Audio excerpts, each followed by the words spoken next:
So ಕಾವ್ಯದಿಂದ ಗಿಲ್ಲಿಗೆ use ಆಗ್ತಿದೆಯಾ, ಗಿಲ್ಲಿಯಿಂದ ಕಾವ್ಯಗೆ use ಆಗುತ್ತಾ, ಮುಂದೆ ಅವರಿಬ್ರು ಸ್ಪ್ಲಿಟ್ ಆಗ್ಬೋದಾ ಅಂತ?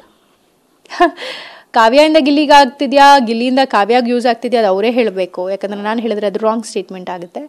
ಬಟ್ ಇಬ್ಬರು ಒಟ್ಟಿಗೆ ಒಬ್ರಿಗೋಸ್ಕರ ಒಬ್ರು ನಿಂತಿದ್ದಾರೆ. ಆ ಥರ ಜಂಟಿ ಸಿಕ್ಕರೆ ಖಂಡಿತವಾಗ್ಲೂ ಡಿಪೆಂಡೆನ್ಸಿ ಕೂಡ ಬೆಳೆಯುತ್ತೆ.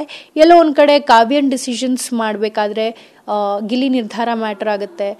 ಗಿಲ್ಲಿ ಏನಾದರೂ ಡಿಸಿಷನ್ ತೊಗೋಬೇಕು ಅಂದರೆ ಕಾವ್ಯ ನಿರ್ಧಾರ ಮಾಡಬೇಕಾಗತ್ತೆ. ಬಟ್ ಇದು ಗೇಮ್ ಹೀಗೆ ಕಂಟಿನ್ಯೂ ಆದರೆ ಗಿಲ್ಲಿಗೆ ಆಡೋದಕ್ಕೆ ಗೆಲ್ಲೋದಕ್ಕೆ ಒಂಚೂರು ಕಷ್ಟ ಆಗಬಹುದು. ಯಾಕಂದರೆ ಇದು end of the day individual game. Dependency, emotional attachment ಶುರು ಆಗಿಬಿಟ್ರೆ ಮನೆಯಲ್ಲಿ ಫಸ್ಟ್ ಫ್ಯೂ ಡೇಸ್ ಏನೂ ಸಮಸ್ಯೆ ಆಗಲ್ಲ. ಆಟ ಅಂತ ಬಂದಾಗ, ನಂದು ನಿಂದು ಅಂತ ಬಂದಾಗ I am sure they are matured enough to handle it the right way. I think ಇಬ್ಬರಿಗೂ ಅಡ್ವಾಂಟೇಜ್ ಆಗಿದ್ದಾರೆ. ಗಿಲ್ಲಿಗೆ ಫ್ಯಾನ್ ಬೇಸ್ ತುಂಬ ಚೆನ್ನಾಗಿರೋದ್ರಿಂದ ಕಾವ್ಯಂಗೂ ಅಡ್ವಾಂಟೇಜ್ ಆಗಿದೆ. ಒಳ್ಳೆ ರೀತಿಯಲ್ಲೇ ಅದು ಒಳ್ಳೆಯದೇ.